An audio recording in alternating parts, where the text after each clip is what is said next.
Todo junto, el invitado de Camilo. Y me cuentan por aquí a ver si se está escuchando bien. Listo, voy a iniciar entonces aquí.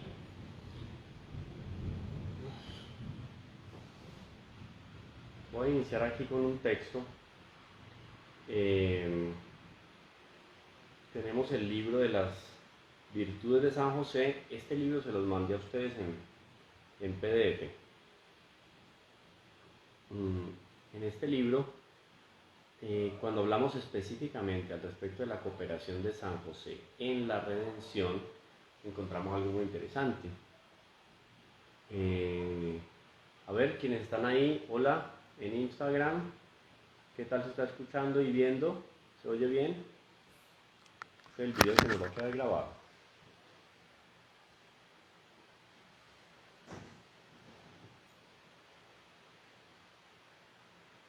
Sí, a ver si me responden ahí.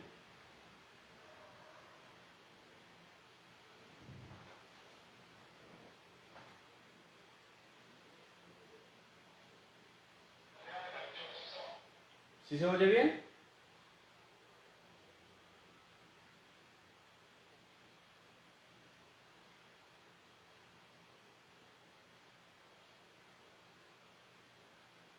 Listo, ahí me dicen que sí, que súper bien. Perfecto. Bueno, entonces recuerden, si quieren unirse por ahí, van a ver más nítido porque el computador que tengo acá es el computador de mi mamá de juguete, literalmente. Pero bueno, no lo voy a menospreciar porque me ha prestado mucho servicio en estos días. Bueno, entonces tenemos este libro del padre Llamera y cuando estamos contemplando los fundamentos de la teología de San José ya vimos el hecho de ser padre y el hecho de ser esposo de Nuestra Señora, las consecuencias que eso tiene, la dignidad de San José, en su grandeza como hijo de Dios, la dignificación que él tiene por el hecho de haber sido escogido por Dios para ser el Padre de nuestro Señor Jesucristo. Entonces, a las tantas dice aquí, dice el padre Llamera, citando a Juan de Cartagena. Juan de Cartagena es un sacerdote franciscano del siglo XVII, esas grandes lumbreras así en la teología. Recuerden que en un principio San Francisco de Asís no quiso que sus religiosos fueran teólogos porque quería mantener un bajo perfil, más entregado a la sobriedad, a la humildad, etc. Y de un momento a otro empezaron a aparecer natural y providencialmente hombres dentro de la comunidad. Por ejemplo, un San Antonio de Padua, gran predicador, inteligentísimo, y otros más que empezaron a dar, obviamente, razón de la necesidad de hacer apostolado y tener conocimientos teológicos sólidos. Aparecieron grandes hombres en el panorama de los franciscanos como teólogos. Y el padre Juan de Cartagena es uno de ellos, del siglo XVII.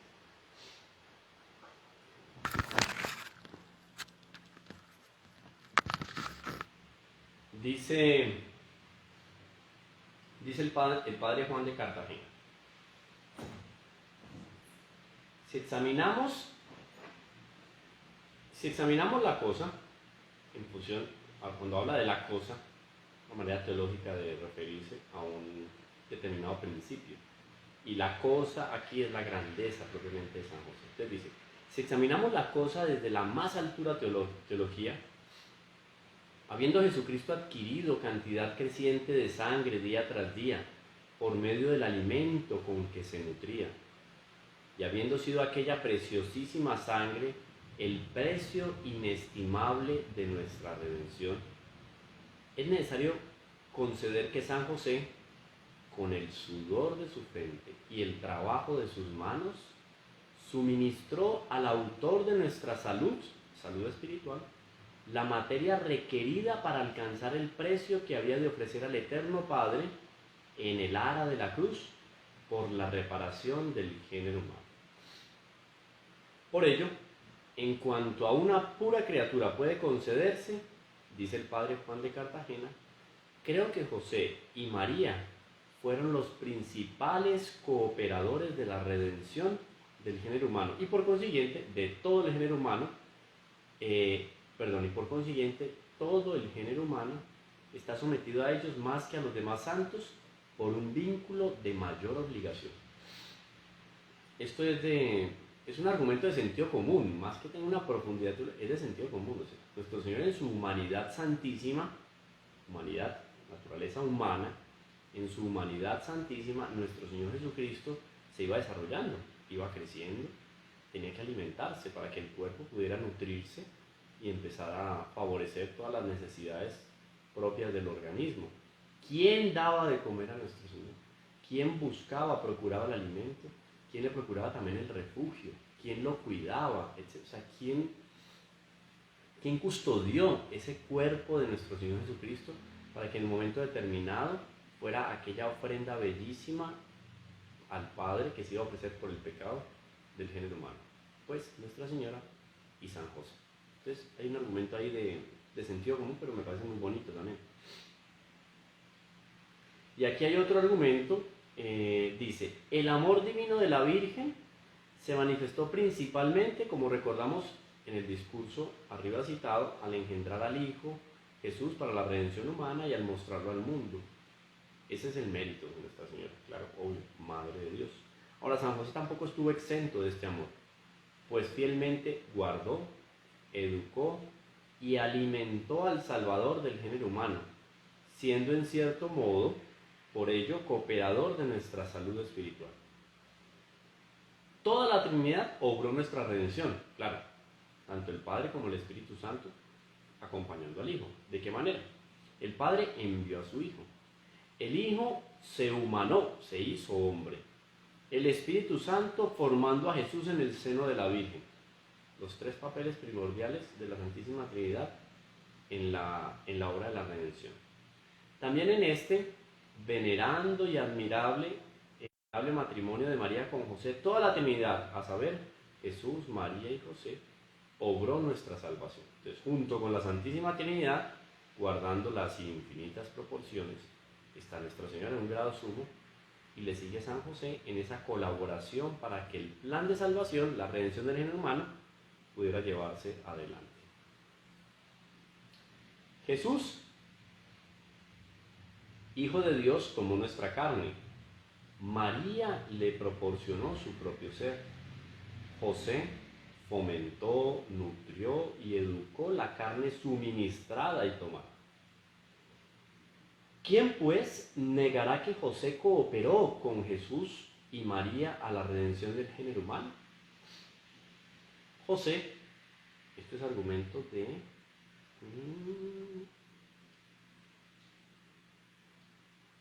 Este es argumento del Padre Justino, sí.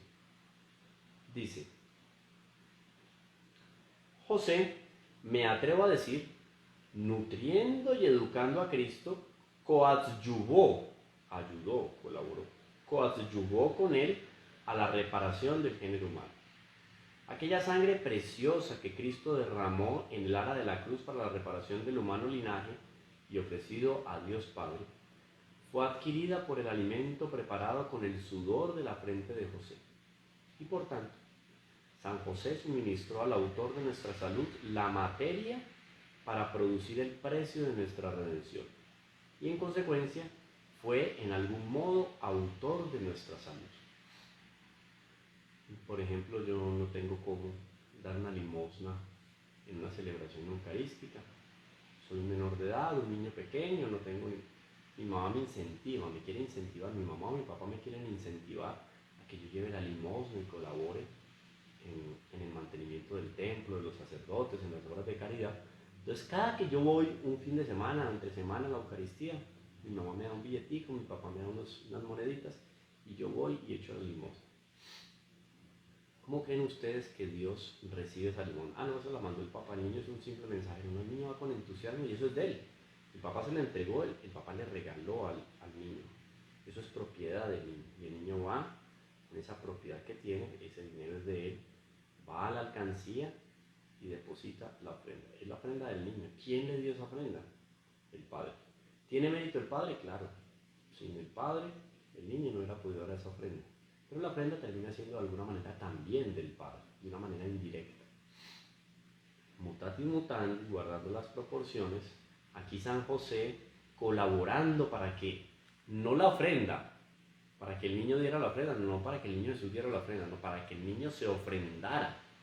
O sea, San José preparó la ofrenda que se le iba a dar a Dios Padre en el sacrificio, en el ara de la cruz, en el altar de la cruz. Miren qué bonito ese argumento. Dice por acá más adelante, entonces no lo podemos leer de todo el índice. Vamos aquí más adelante.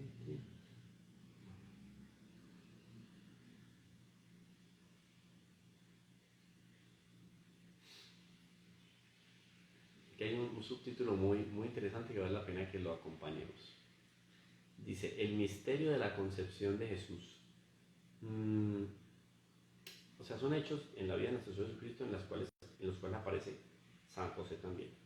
El misterio de la concepción de Jesús. La concepción de Jesucristo fue de este modo.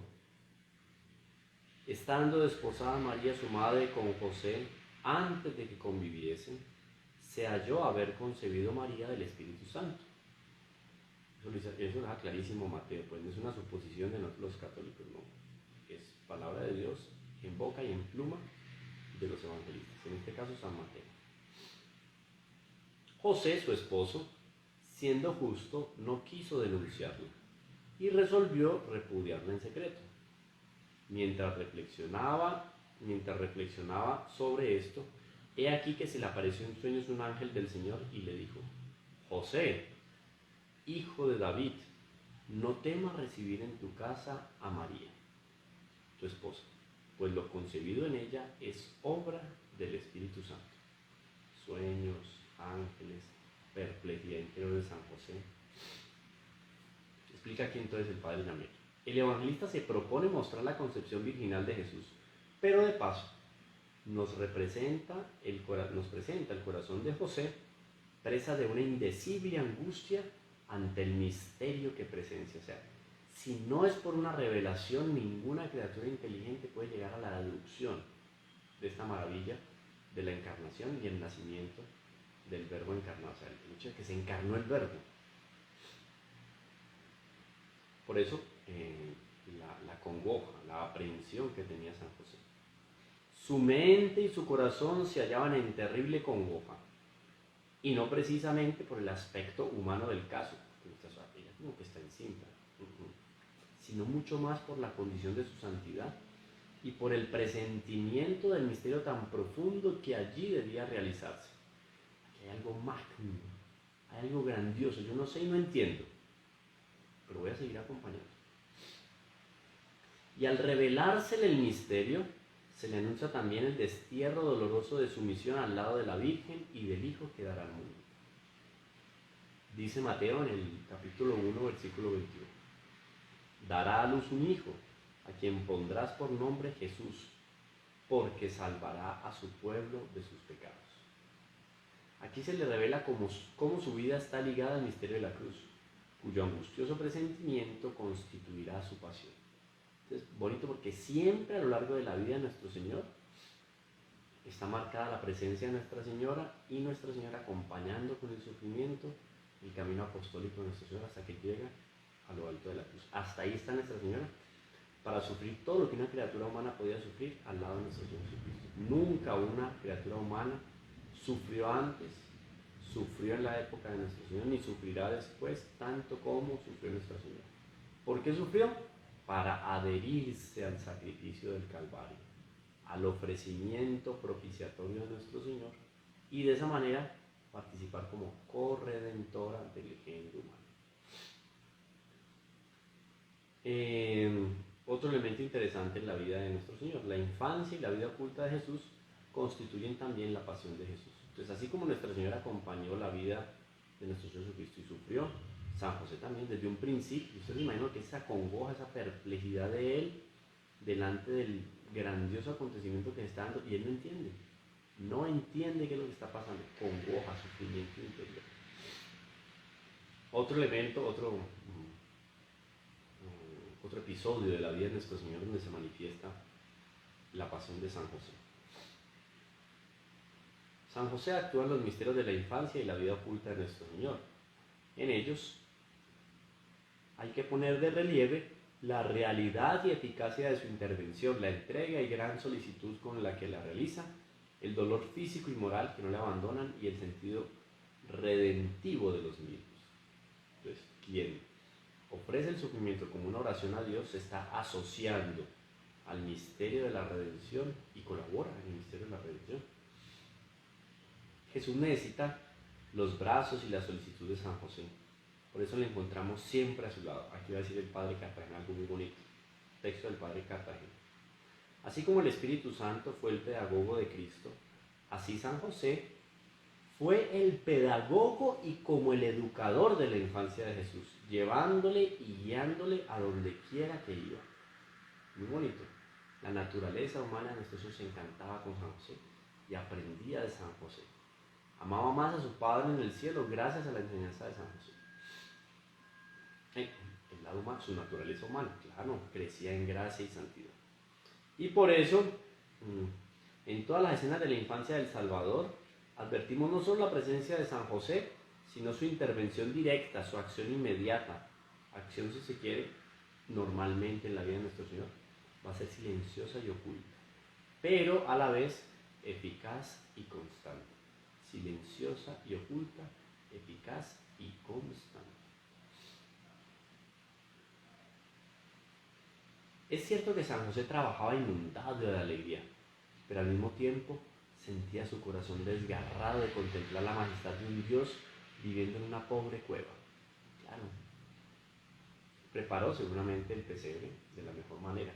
Era un lugar que él ya conocía de niño, de adolescente, donde jugaba, donde según la tradición se escondía porque lo perseguían por lo virtuoso que él era. En fin, cuidó, organizó, limpió todo, pero qué aprehensión la de él no poderle dar proporcionalmente aquello que se merecía esa criatura que estaban haciendo. Un dolor terrible, pasión de San José, acompañado toda la vida de nuestro Señor.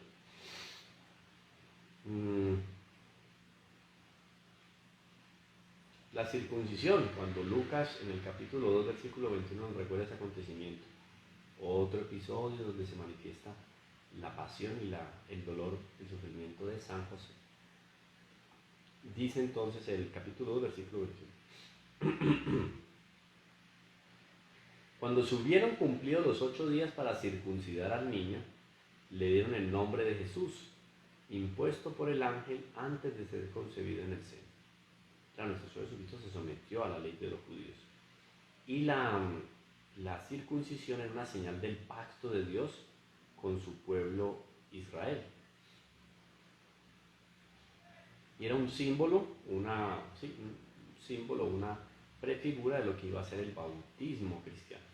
Para los judíos la circuncisión, o el cristianismo, adopta, recibe más bien de nuestro Señor ese regalo, sacramento, que es el bautismo.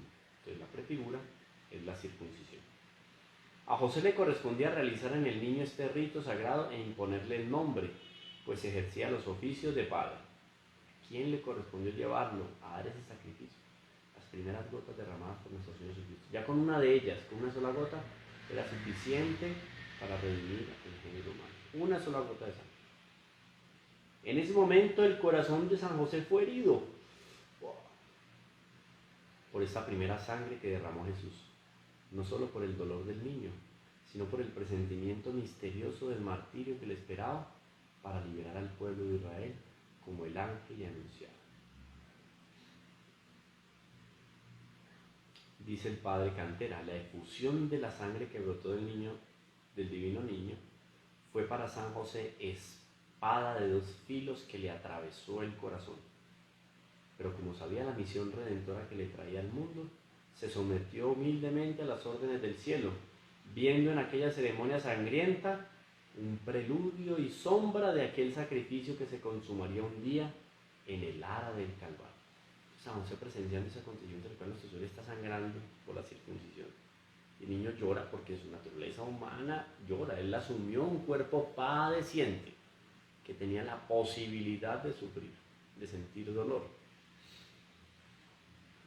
Entonces él veía sufrir y a la vez San José iba presintiendo de alguna manera había algo en su corazón, un presentimiento profundo en su corazón, de que eso era un preámbulo de lo que sería el sacrificio en el Calvario 33 años después de la circuncisión. ¿Y qué sentiría por su parte el santo San José, que por ventura fue ministro de la circuncisión? O sea, él mismo hizo la circuncisión de nuestro Señor, según el rito judío. ¿Con qué entrañas sentiría el dolor y vería correr por un cabo la sangre del niño y por otro las lágrimas de Nuestra Señora, a los cuales él amaba con tan grande amor? O sea, yo como padre tengo la misión de Dios de cuidar esta criatura, ¿no? Ahí está, el verbo encarnado. Yo tengo la misión de cuidar y ahora yo tengo que hacerlo sangrar, hacerle sentir dolor. Bueno, y así, otra serie de elementos. Me paso más adelante, porque no podemos contemplarlo todo. Ya, vamos a ver algo de la más puntual sobre la dignidad de San José. La dignidad, ya hay una dignidad innata por naturaleza, por el hecho de ser una criatura de Dios. Ahora se recibe el bautismo, ¿no? Se acrecienta esa dignidad, se exalta la dignidad, por el hecho de la redención del género humano. Ahora bien, género humano, hombre, bautizado, además de ser bautizado, es escogido por Dios para ser su padre. ¿Hasta dónde llega la dignidad? Vamos a ver, el texto dice lo siguiente. La dignidad siempre implica alguna excelencia, la que a su vez proviene de un bien o una perfección poseídos ya anteriormente. Esto lo va a explicar Santo Tomás así. Va a decir, toda excelencia se sigue de un bien que se tiene. Yo tengo que tener un bien material, físico, para que en mí se pueda considerar una excelencia. Si no hay un bien, si no hay de dónde reflejar esa excelencia, pues la excelencia es una consecuencia de ese bien que ha sido puesto por Dios en mí. Ese bien puede ser espiritual o puede ser físico. ¿Está bien? Yo como esto acá. Yo no puedo hablar muy duro, todavía estoy con un poco la garganta tomada, ustedes me van a disculpar, pero se está oyendo bien, ¿cierto?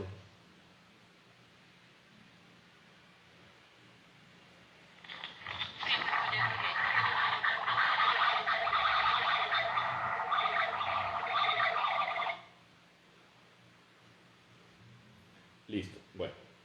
Entonces, toda excelencia se sigue de un bien que se tiene. Miren cómo aquí vamos viendo otros punticos relacionados de la teología. Esto es Santo Tomás, que es impecable. La mejor manera de entender a Santo Tomás es leer a Santo Tomás. Ahora bien, este bien que se tiene puede considerarse bajo un doble aspecto. O es un bien en sí mismo, y entonces es evidente que cuanto mayor sea el bien, tanto mayor es la excelencia que se sigue a aquel que lo tiene. Yo tengo un bien, entre más grande es el bien, mayor la excelencia que se tiene. O ese bien puede ser mío, y como es mío, lo tengo yo, física, es mío, es un bien. Ahora, hay otro tipo de bien que se recibe. Ahora bien, el segundo sería en relación a los demás, es decir, por el modo de tenerlo. Y en este sentido, tanto uno es más excelente con respecto de los otros, cuanto mayor es el bien que se posee. Yo tengo un bien físico, pero cuando ese bien físico, material, es para el bien de los demás, y yo aprovecho ese bien para entregarlo a los demás, yo se lo estoy retribuyendo a Dios en generosidad para con los demás, mi excelencia aumenta. Otra cosa es que ese bien se mantenga solo para mí. Ya me da excelencia porque lo tengo. Digamos, la inteligencia. Soy inteligente, muy bien. Pero si me guardo esa inteligencia para mí, me da una excelencia en cuanto a criatura, sí, pero va a ser mayor mi excelencia cuando yo comunico esa inteligencia para el bien de los demás. O sea, hay una relación entre los dones recibidos por Dios, de Dios, y el amor, la caridad, con las cuales yo distribuyo esa bienaventuranza dada por Dios, ese regalo dado por Dios en beneficio de terceros. Ahora bien, bajo este doble aspecto conviene considerar la excelencia de San José. ¿Por qué? En sí misma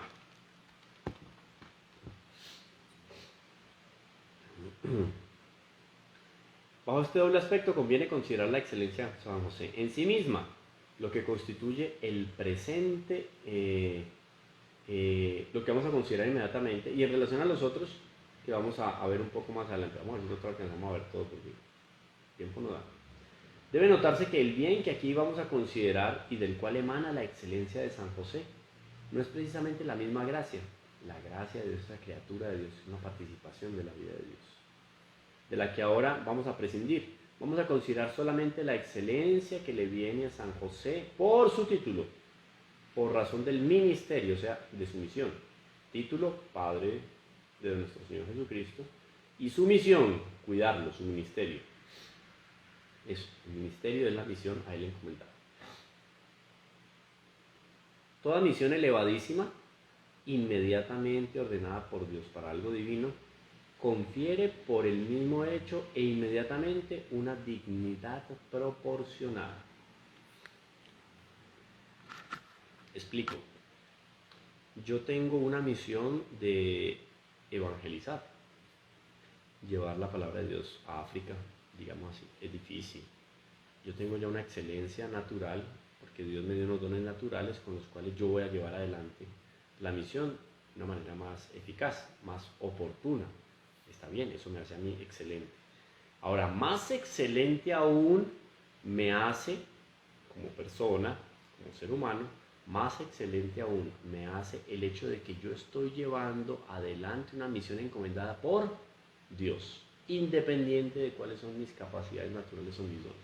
Es la misión encomendada a Dios, porque como esa misión es encomendada por Dios, es Dios quien me mandó. Antiguamente, por asuntos de transporte, etc. Antiguamente hablo de 500, 600 años atrás. Los señores feudales eran dueños, poseían muchas tierras. El pueblo trabajaba, pagaba unos impuestos, rendía un tributo especial a los nobles, al rey, obviamente en un primer momento, o al emperador, en el caso de que habláramos de un contexto mucho más amplio. El rey o el emperador no podía estar yendo a todas las veredas, a todos los pueblitos, a todas las pequeñas villas, lo que sea. No, mandaba emisarios. Pero como era el emisario del rey, era tal cual como si el propio rey pisara la tierra de esa villa, como si el propio rey o la reina llegaran a aquel poblado. Llegó el mensajero del rey. Entonces la dignidad y la excelencia de él no era porque se llamaba Pepito Pérez, no. Era un enviado del rey. Como el rey es una dignidad impresionante, comunicaba con la misión que le había encomendado a este hombre, comunicaba la grandeza. No es lo mismo decir, yo vengo a este pueblo de parte del panadero del otro pueblo. Bonito, muy interesante, es digno. Pero decir que viene de parte de la primera autoridad de toda la región es otra cosa, me da una dignidad a mí mucho mayor. Entonces, cuando consideramos a San José, que ya tiene dignidad en cuanto tal por la santidad y la justicia que había en su corazón, debemos de reconocer principalmente la dignidad en cuanto es enviado por Dios, una misión de Dios, para cuidar, además miren la misión, cuidar a nuestro Señor Jesucristo, ayudarlo a nutrirse, colaborar para su nutrición, para su educación, para su protección. San José. Entonces miren cómo va quedando evidente la dignidad de San José. Dice entonces aquí,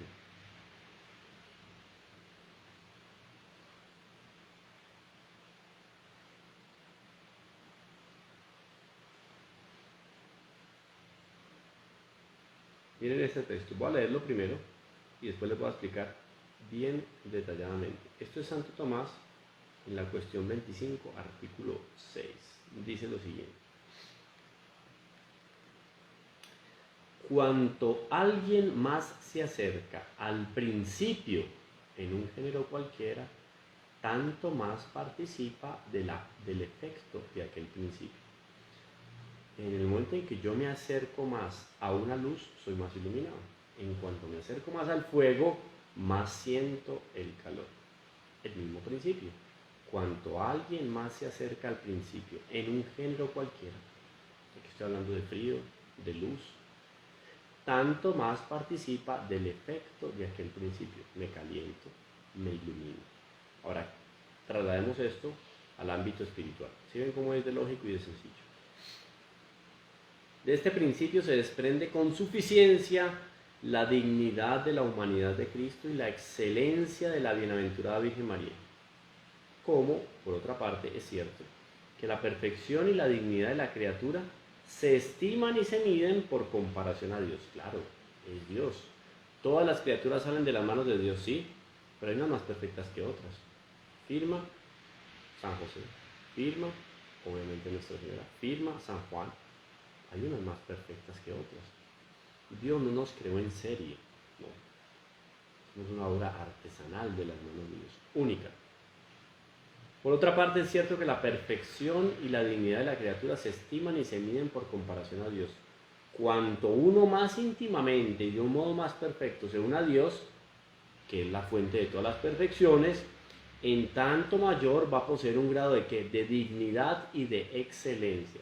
Ya con este principio queda clarísimo, no es necesario enumerar los otros, o el otro por lo menos, que es otro de los fundamentos, es la elección, el hecho de Dios haberlo escogido a él y no a otro. Eso ya lo eleva en dignidad, es el escogido, es como el que fue escogido por el rey para ir en nombre de él a dar una indicación al pueblo, lo que sea. Entonces aquí es muy interesante, en cuanto la criatura más está cerca de la divinidad, más se ilumina, más se enriquece de la divinidad. Eso le da dignidad y excelencia.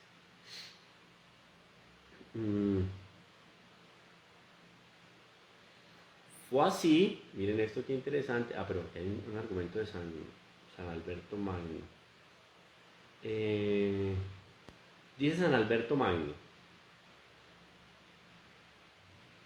el Hijo eleva hasta el infinito la dignidad de la Madre. Todo árbol se conoce por los frutos. ¿El fruto de Nuestra Señora fue quién?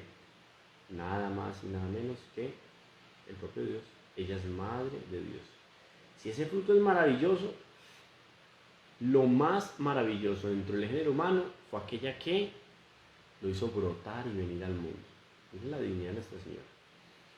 Fue así María Santísima adornada de la divinidad. Y la dignidad de su maternidad es más excelente que la misma gracia, como el mismo Santo Tomás lo enseña. Claro, ella dio a luz al autor, al creador de la gracia, al que conquista la gracia en lo alto de la cruz. ¿Quién es más grande? ¿Quién tiene más dignidad y excelencia? ¿La gracia o María, que es llena de gracia? Pues Nuestra Señora. Eso lo dice Santo Tomás de Aquino. Eso pues, a ver quién lo refuta. Por eso, la maternidad divina, aún considerada en sí misma, con exclusión de los dones y privilegios que le son anejos, es decir, precisa y aisladamente solo la maternidad divina, es más excelente que todos los otros dones gratis data, dados gratuitamente por Dios, y que la misma gracia santificante de adopción y que la misma visión beatífica, o sea, la misma gracia que recibe el alma glorificada cuando ve a Dios cara a cara. Es más excelente la maternidad divina. Eso es impresionante. La maternidad divina es más grandiosa, considerada en sí misma, más excelente que la misma gracia santificante por la cual nos hacemos hijos de Dios, ¿no? No es que yo me voy o me llevan a bautizar. Cuando yo soy bautizado, yo paso de simple criatura a ser hijo de Dios. Eso me eleva a mí una dignidad impresionante. ¿Eso qué hace? O sea, ¿qué realiza ese milagro en mi alma, en mí como persona? ¿Qué realiza ese milagro de santificarme con la gracia? Ese regalo de Dios, una participación en su vida. Ahora, más grande que esa gracia santificante que yo recibo en el momento del bautismo, está la maternidad divina de Nuestra Señora. Más grande que la gracia de yo llegar a la bienaventuranza eterna y ver a Dios cara a cara, visión beatífica. Más digno y más excelente que eso, la maternidad divina. Ahora, San José, esposo de Nuestra Señora, el padre adoptivo de Jesús, padre escogido para ser adoptivo de Jesús. Nuestro Señor, San José, San José alcanza una dignidad y una excelencia fuera de cualquier límite, porque está asociado a ese misterio de la encarnación lo más cerca posible. Nadie pudo haber estado más cerca, ¿no? Que apareciera en la historia un hermano de Nuestra Señora, tío de nuestro Señor Jesucristo. Es que yo soy tío y es más que ser padre adoptivo. No.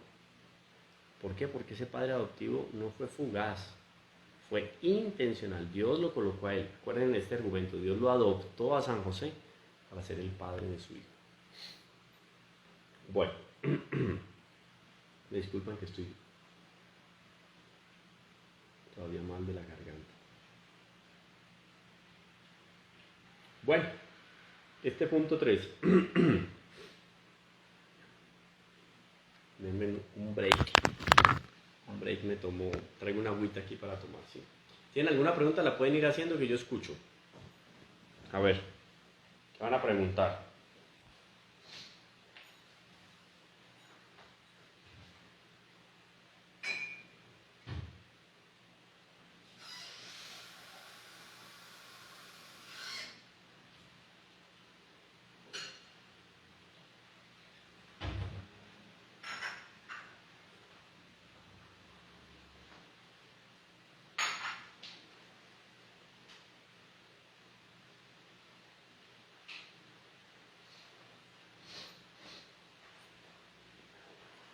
Nadie va a preguntar nada.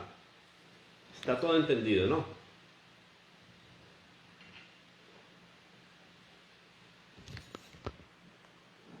Miren esto, qué bonito.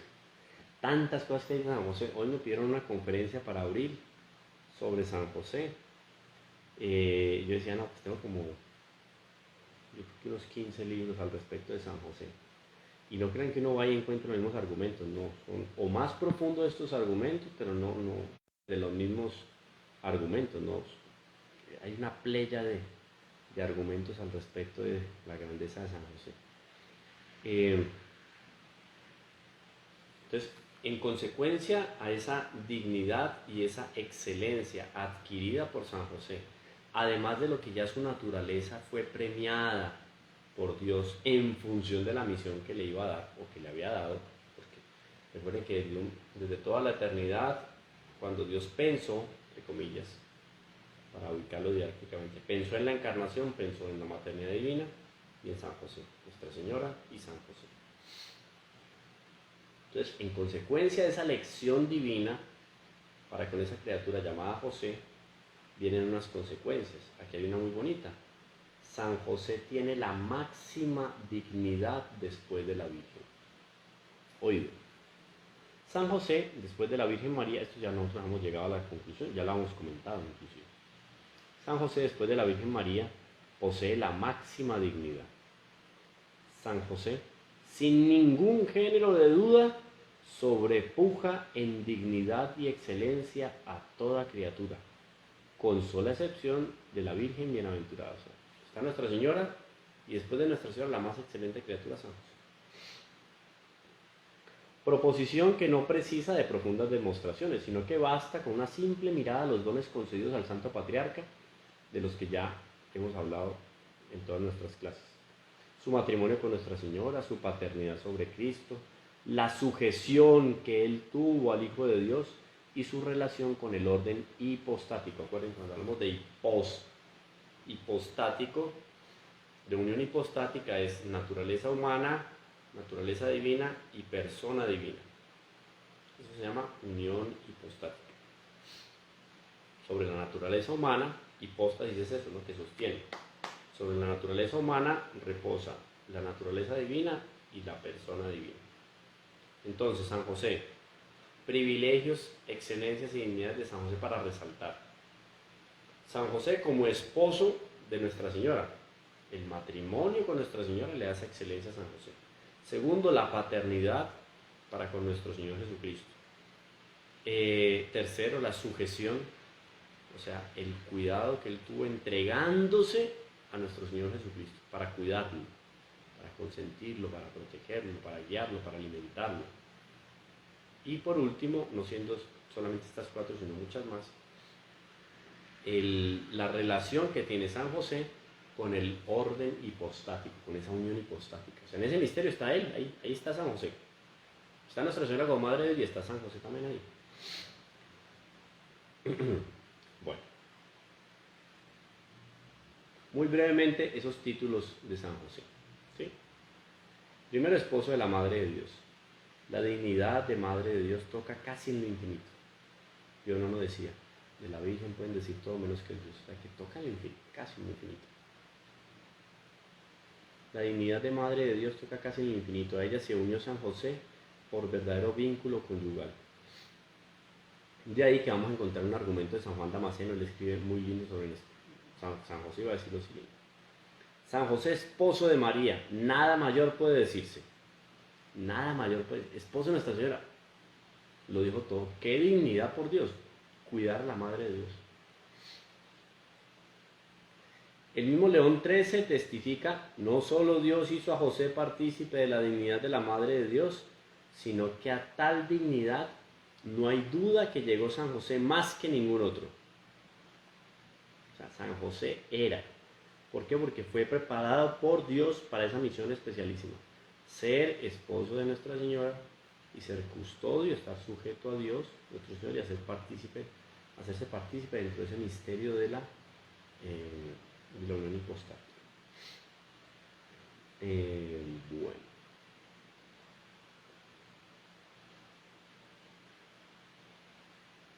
Esposo de la Madre de Dios, ahí está pues clarísimo. Esposo de la Madre de Dios, hay otras consideraciones acá, no voy a ir a todas. Aquí, por ejemplo, María como esposa prestó sumisión y obediencia a San José, cabeza de la Sagrada Familia. Dice el padre Justino, esta sumisión de María a José en la Sagrada Familia no faltó en ese momento. Conocía a la Santísima Virgen como muy instruida en las Sagradas Escrituras. Ella lo sabía, tomando en consideración a Sara, tomando en consideración a Sara, pues la mujer de Abraham, tomando en consideración otras mujeres del Antiguo Testamento y el papel virtuosísimo que debe jugar la mujer en el matrimonio. Llamó respetuosamente a San José como su Señor y casi como un padre, por la sumisión que ella tenía a San José en la Sagrada Familia. Esto es bonito porque en la Sagrada Familia tenía un orden muy particular. Estaba Dios, niño; Nuestra Señora, Madre de Dios; y San José, naturalmente hablando, San José era la cabeza de la Sagrada Familia, ¿no? Y en determinado momento tomaba decisiones que eran las decisiones del padre de familia en la casa, y decisiones que estaban de alguna manera sometiendo a Nuestra Señora y sometiendo al niño Jesús. Curiosísimo. Pero en el orden de la gracia, él, alimentado por lo que el Espíritu Santo le suscitaba interiormente, él obedecía a quién, a Nuestra Señora, y obedecía al niño Dios. Entonces, en el orden natural, un orden así de obediencia. En el orden sobrenatural, de abajo para arriba. En el natural, de arriba para abajo, y en el sobrenatural, de abajo para arriba. Todo esto se conjugaba en el corazón de San José de una manera perfectísima. Varón justo. Bueno, eso es el matrimonio. Ahora, esta otra. Padre de Cristo.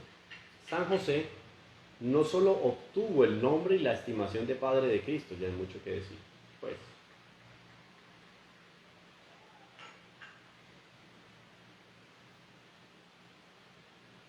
San José, pues, no solo obtuvo el nombre y la estimación de Padre de Cristo, sino que participó de esta realidad por un modo admirable, cuanto, exceptuado la generación carnal, puede participar un hombre. O sea, en nada participó, naturalmente, para que naciera nuestro Señor, para que fuera concebido. Pero de resto, todo lo hizo como ningún padre nunca lo hizo, ni lo hará hasta el fin de los tiempos.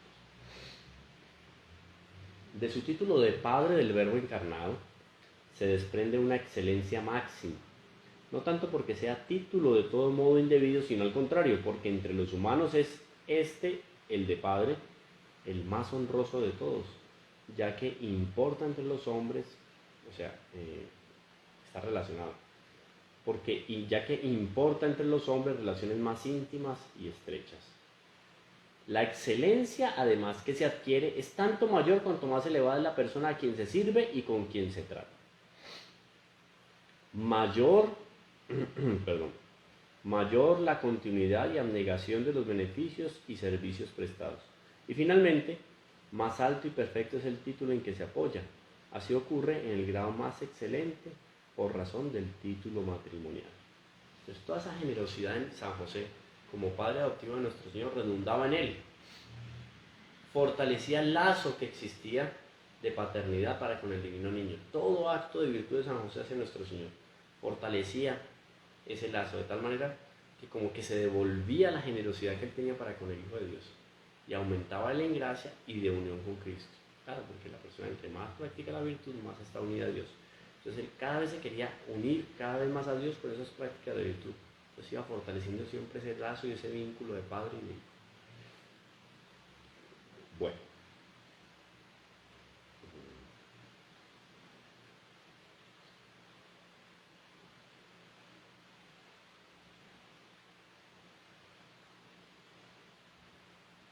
Miren esto, impresionante. Aquí va aprendiendo uno muchas cositas. La Virgen María tiene una cierta dignidad infinita, como enseñan San Alberto Magno y Santo Tomás de Aquino. Por su divina maternidad pertenece al orden hipostático. Ya hemos hablado de eso, orden hipostático.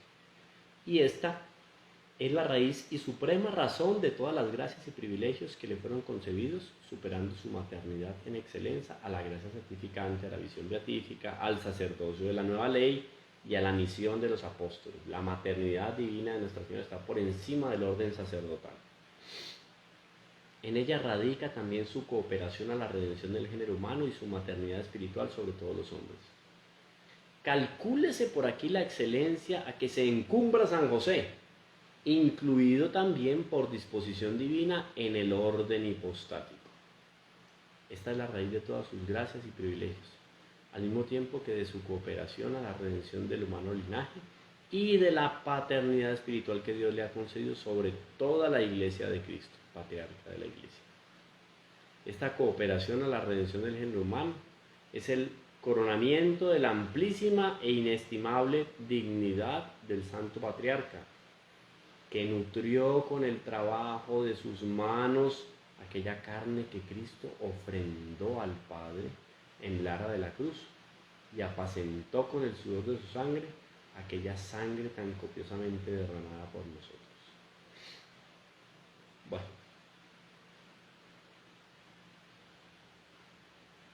vamos a quedar aquí leyendo todo, no nos va a dar tiempo. Ya son las 8. Voy a tratar de resumir. Es que había marcado cositas, pero no me da para todo. Vamos rápidamente aquí. Vamos a Pío IX, León XII. Vamos a ver, Pío IX. Pío IX escribe: por aquella sublime dignidad que Dios concedió a este fidelísimo siervo suyo, siempre la Iglesia honró al bienaventurado José después de su esposa, la Virgen Madre de Dios, con sumo honor y alabanza, e imploró su intervención en los negocios delicados. Negocios es eso de asuntos delicados, acontecimientos delicados.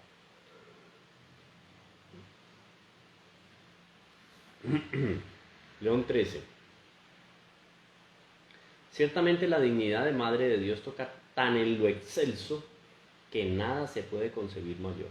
Sin embargo, San José, por unirse a la Virgen bienaventurada con el vínculo matrimonial, no hay duda que se acercó más que nadie a aquella altísima dignidad, por la cual la Madre de Dios sobrepujó con mucho a todas las naturalezas creadas. Toda criatura, nada que ver en comparación con Nuestra Señora como Madre de Dios. Pío XII dice: entre Dios y José no distinguimos ni podemos distinguir otro mayor que María Santísima por su divina maternidad. Entre Dios y San José no hay nadie intermedio a no ser Nuestra Señora. Entonces San José, Nuestra Señora y Dios.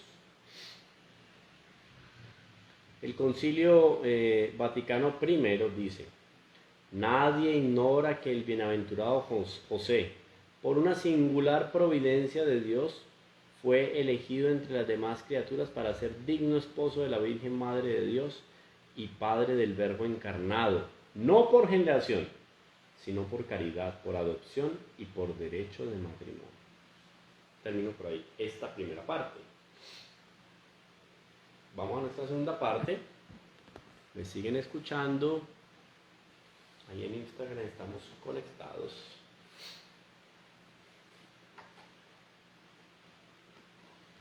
Patriarca y padre. Seguimos. Vale la pena, que hay un argumento de Benedicto XIV muy bonito.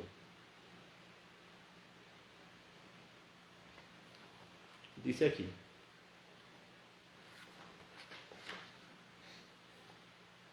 miren qué bonita esta imagen de la iglesia del Sagrado Corazón de Jesús en Roma. A ver si ustedes ahí alcanzan a ver cómo es que es. Aquí, así. ¿Sí la ven tan linda? Aquí. Allá en Instagram. Ahí, aquí así. ¿Lo ven? Lindísimo. Esta imagen me parece muy linda.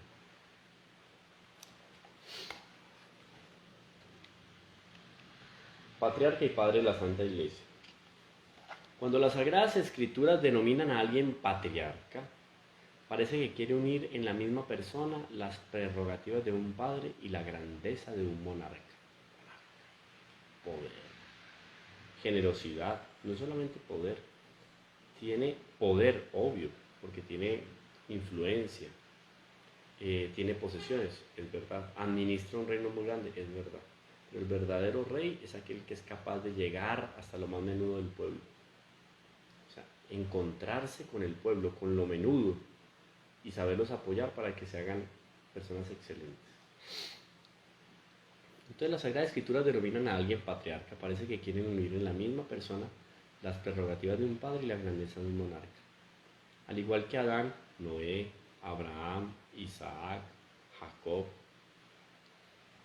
De todo, el primero de un numeroso linaje, y representa para los suyos la propia paternidad divina, siendo capaz de dedicarse por entero a sus hijos a fin de salvarlos, como por ejemplo Noé, que dedicó su existencia a construir el arca, preservando así en medio de las aguas del castigo y purificadoras del diluvio la vida de los escogidos de Dios.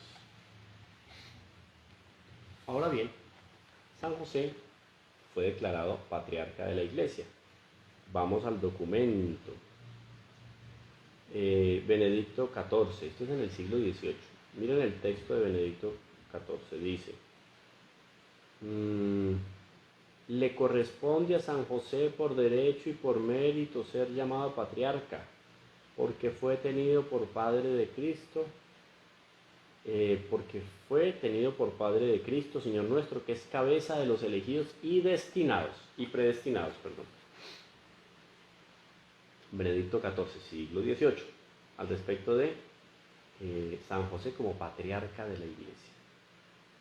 Los romanos pontífices, nuestros predecesores, para acrecentar y hacer que fuesen cada día más ardientes la devoción y veneración de los fieles en favor del Santo Patriarca, y para exhortarlos a implorar su intercesión cerca de Dios con una confianza sin límites, no dejaron pasar ocasión alguna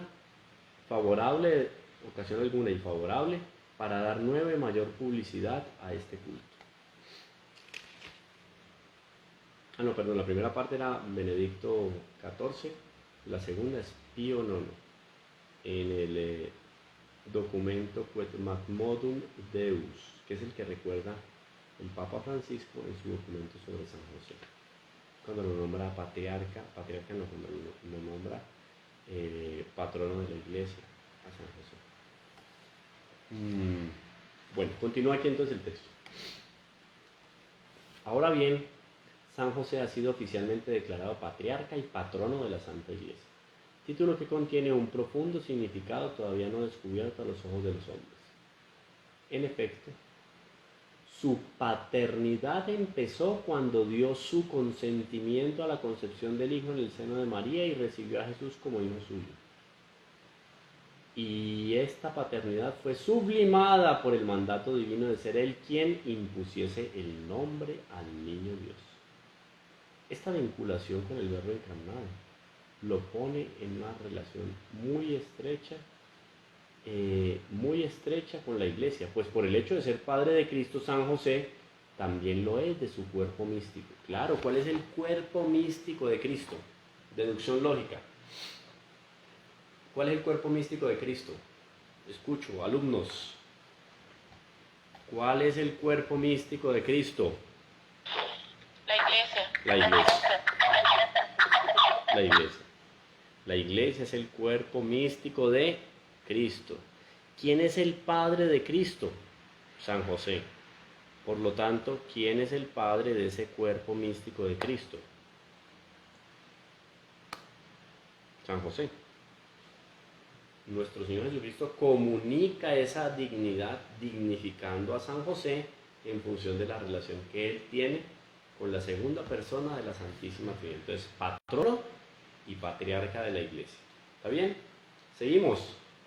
Por eso San José tiene para con cada uno de los bautizados la dedicación y el desvelo paternal más intenso, novedoso, sui generis. ¿Por qué? Porque él, como padre de el cuerpo místico de Cristo, intercede continuamente para que el soplo del Espíritu Santo vivifique a cada uno de los miembros del cuerpo de Cristo y los lleve a la perfección. Además, San José, como buen padre, se preocupa por las necesidades de todos, corrige sus defectos, ayuda a sanar sus pecados y los defiende de sus enemigos, sobre todo del demonio y de sus insidias. Aún se debe añadir que el patriarca no solo es un mediador, sino que también es el arquetipo de la familia a la cual gobierna. El apóstol presenta a Abraham como ejemplo de hombre de fe digno de ser imitado. Pero en un nivel insondable por encima de él se encuentra San José, el cual, como observa el doctor Plinio, es el patriarca de la sociedad por excelencia, la Santa Iglesia Católica Apostólica Romana y el modelo de esa sociedad. Si quisiéramos conocer a un varón de quien pudiéramos decir, aquí está el católico apostólico romano perfecto, sería San José. Si lo viésemos de espaldas caminando, nos arrodillaríamos y exclamaríamos, esto es ser católico. Todo el esplendor de santidad, toda la belleza, toda la belleza de la iglesia, la maravilla de todos los santos que hubo, hay y habrá, están simbolizados en San José. De lo contrario, no tendría la talla suficiente para ser el patrón de la Iglesia Católica. Claro, sería uno más de los santos, que ya es decir mucho, ser uno de los santos es mucho. Pero San José no es del común de los santos, San José está por encima de todos los santos y los ángeles. De tal manera que el culto de veneración a San José no es el de Dulía, el de veneración que se le da a los ángeles y a los santos, no, a San José se le rinde el culto de superdulía, está por encima de Dulía. Y a Nuestra Señora, la Santísima Virgen, por el hecho de ser Madre de Dios, el culto de hiperdulía, o sea, lo máximo. De ahí, recuerden, para arriba está solo Dios. Entonces, Dios, Nuestra Señora y San José.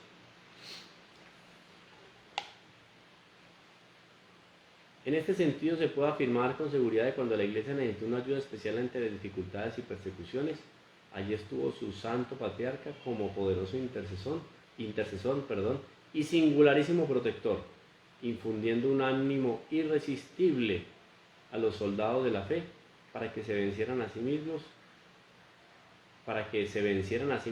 y derrotaran a los adversarios de su Hijo Jesucristo. Modelo, no tiene otro sentido hablar de San José si no es como modelo. No tiene otro sentido. Si yo mañana me voy a consagrar a San José, obviamente tengo que pedir la fuerza de voluntad para ser como San José.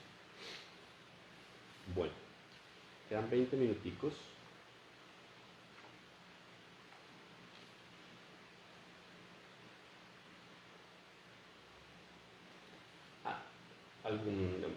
Unas pinceladas históricas. En el siglo XIX, el entusiasmo, en el siglo XIX, estamos hablando de la época del pontificado de Pío IX, se me va a cortar el Instagram tan particular. Bueno, ahí vamos a esperar a ver qué me dice esto. A ver. Esto se va a parar así. Vamos a que termine y yo